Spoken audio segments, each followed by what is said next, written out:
بسم اللہ الرحمن الرحیم۔ محترم ناظرین، السلام علیکم۔ قرآن کریم میں حضرت یوسف علیہ السلام کے قصے کو احسن القصص یعنی بہترین قصہ کہا گیا ہے۔ حضرت یوسف علیہ السلام حاران میں پیدا ہوئے۔ ان کی والدہ کا نام حضرت راحیل اور ان کے والد حضرت یعقوب علیہ السلام تھے۔ حضرت یعقوب علیہ السلام حاران سے ہجرت کر کے کنعان چلے گئے، جہاں حضرت یعقوب علیہ السلام کی زندگی کا ایک طویل عرصہ گزرا۔ سفر کے دوران حضرت یوسف علیہ السلام کی والدہ حضرت راحیل اپنے دوسرے بیٹے حضرت بنیامین کو جنم دیتے وقت اس دنیا فانی سے کوچ کر گئیں۔ کنعان پہنچ کر ان کی خالہ اور سوتیلی ماں لیا نے ان کی پرورش کی۔ لیا حضرت یوسف علیہ السلام اور بنیامین کو اپنے بچوں سے زیادہ توجہ دیتی تاکہ ان دونوں بھائیوں کو ماں کی کمی محسوس نہ ہو۔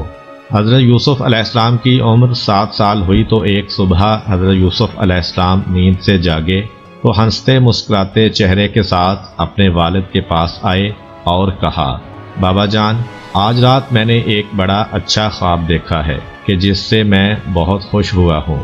میں نے دیکھا کہ 11 ستارے نیز چاند اور سورج مجھے سجدہ کر رہے ہیں۔ حضرت یعقوب علیہ السلام جو یہ خواب سن کر بہت خوش ہوئے، انہوں نے کہا، پیارے بیٹے، تمہارا یہ خواب سچا ہے اور تمہارے روشن مستقبل کی نشاندہی کر رہا ہے، جس کی مجھے ہمیشہ توقع رہی ہے۔ تمہارا رب تمہیں منتخب کرے گا اور تمہیں خوابوں کی تعبیر سکھائے گا، اور تم پر اور آل یعقوب پر اپنی نعمت اسی طرح تمام کرے گا جس طرح اس سے پہلے تمہارے آبا ابراہیم و اسحاق علیہم السلام پر وہ اپنی نعمت پوری کر چکا ہے۔ بے شک تمہارا پروردگار علیم اور حکیم ہے۔ مگر یاد رکھنا کہ یہ خواب اپنے بھائیوں کو نہ بتانا، کیونکہ ممکن ہے کہ وہ تم سے حسد کریں اور تمہارے خلاف کوئی منصوبہ بنائیں۔ چونکہ حضرت یوسف علیہ السلام اور بنیامین کی والدہ فوت ہو چکی تھیں، جس سے وہ بن ماں کے رہ گئے تھے، اس لیے حضرت یعقوب علیہ السلام کو حضرت یوسف سے بے حد محبت تھی، اور باپ کی اسی محبت کے باعث بھائیوں نے ان کو باپ سے جدا کرنے کا منصوبہ بنایا تاکہ حضرت یوسف علیہ السلام کی بجائے خود انہیں باپ کی محبت میسر آ سکے۔ ایک دن وہ باپ کے پاس آئے اور کہنے لگے، بابا جان، آپ یوسف کے بارے میں ہم پر اعتماد کیوں نہیں کرتے، حالانکہ ہم اس کے خیر خواہ ہیں۔ ہمیں اجازت دیجیے کہ کل وہ ہمارے ساتھ جنگل کو چلے اور وہاں گھومے پھرے۔ ہم وعدہ کرتے ہیں کہ ہم دل و جان سے اس کی حفاظت کریں گے۔ حضرت یعقوب علیہ السلام کو اپنے بیٹوں کے خیالات کا علم تھا، اور یہاں تک کہ ان کے خطرناک عزائم کا اندازہ بھی تھا، لیکن وہ انہیں کھل کر یہ بھی نہیں کہہ سکتے تھے کہ مجھے تمہاری جانب سے خوف ہے۔ لہذا انہوں نے کہا، یوسف سے جدائی مجھے پریشان اور غمگین کر دیتی ہے، پھر مجھے یہ ڈر بھی ہے کہ کہیں تم اس کے حال سے غافل ہو جاؤ اور کوئی بھیڑیا اسے پھاڑ کھائے۔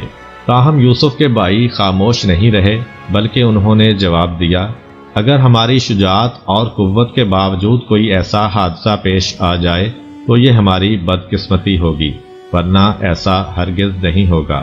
چنانچہ جیسے تیسے انہوں نے حضرت یوسف علیہ السلام کو اپنے ساتھ لے جانے کے لیے اپنے والد کو راضی کر لیا۔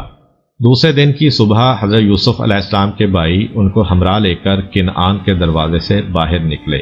ابھی وہ زیادہ دور نہیں گئے تھے کہ ان کے چہروں سے دشمنی اور غصے کے آثار ظاہر ہونے لگے۔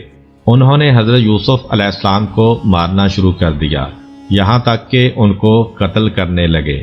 حضرت یوسف علیہ السلام نے بڑی التجا کی کہ وہ ان کا چھوٹا بھائی ہے، وہ انہیں قتل نہ کریں، لیکن حسد کی آگ ان کی عقل کو زائل کر چکی تھی۔ پھر ان میں سے ایک نے دوسروں سے کہا کہ یوسف علیہ السلام کو قتل نہ کریں، بلکہ بہتر ہے کہ ہم اس کو کسی کنویں میں پھینک دیتے ہیں۔ چلتے چلتے وہ کنعان کے کنویں پہ جا پہنچے۔ حضرت یوسف علیہ السلام بہت روتے دھوتے، لیکن ان کا نالہ و فریاد بھائیوں کے سینوں میں بھڑکتی ہوئی حسد کی آگ کو نہ بجھا سکا اور انہیں اس جرم سے باز نہ رکھ سکا۔ وہاں انہوں نے حضرت یوسف علیہ السلام کی قمیض اتار لی اور انہیں برہنہ کر کے کنویں میں پھینک دیا۔ پھر سوچنے لگے کہ اب ہمارے باپ کا دل یوسف کی محبت سے خالی ہو جائے گا، اور اب ان کی ساری محبت یوسف کی بجائے ان کے حصے میں آ جائے گی۔ وہ تو یہ سوچ رہے تھے لیکن تقدیر ان کی بے عقلی پر ہنس رہی تھی۔ جب سورج ڈوب گیا اور اندھیرا چھا گیا تو یوسف کے بھائی روتے ہوئے باپ کے پاس پہنچے۔ حضرت یوسف علیہ السلام کی قمیض جس پر انہوں نے ایک بکری کا خون لگا رکھا تھا وہ باپ کو دکھائی اور کہا، بابا جان، جس بات سے آپ ڈرتے تھے وہ ہو کر رہی، یعنی جب ہم آپس میں تیر اندازی کا مقابلہ کر رہے تھے تو ہماری توجہ یوسف کی طرف سے ہٹ گئی۔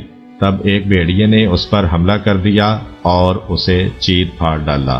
یہ اس کی خون آلود قمیض اور ہماری آنسو بہاتی ہوئی آنکھیں اس حقیقت کی گواہ ہیں۔ تاہم اگر ہم صحیح بھی کہیں تو آپ ہماری باتوں کا یقین نہیں کرتے۔ اگرچہ حضرت یعقوب علیہ السلام اپنے بیٹوں کے جرم کو بہم گئے تھے، لیکن آپ جانتے تھے کہ خدا نے یوسف علیہ السلام کی قسمت میں جو کچھ لکھا ہے اس کو ٹالنا ممکن نہیں۔